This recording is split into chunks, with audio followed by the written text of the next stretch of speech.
Back vokali vam donose video vijesti. Dobar dan i dobrodošli u video vijesti. Moje ime je Deni i sa mnom je Petar i danas smo mi vaši prezenteri. Dana 22. siječnja 2025. sudjelovali smo na uvodnoj konferenciji Erasmus Plus projekta Youth Impact u prostorijama Hrvatskog saveza slijepih.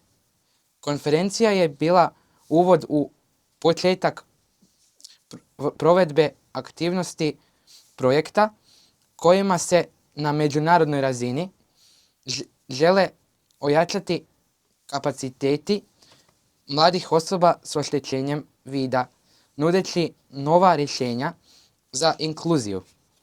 Posebno je naglašena potreba za motivacijom mladima da se uključe i sudjeluju u nadolazećim mobilnostima za neformalno obrazovanje i stjecanje novih vještina. Nositelj projekta je Hrvatski savez slijepih, a ciljevi će biti ostvareni kroz suradnju i razmjeni iskustava 5 organizacija iz 5 različitih zemalja.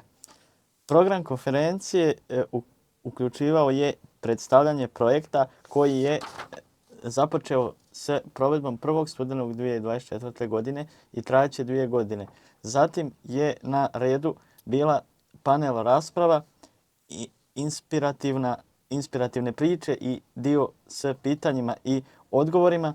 Saznali smo kako se u pripremi brojne zanimljive aktivnosti za mlade osobe i druge, a nadamo se kako ćemo uskoro dobiti više informacija i o prilikama za sudjelovanje. Hvala što ste pogledali vijesti i do idućeg susreta.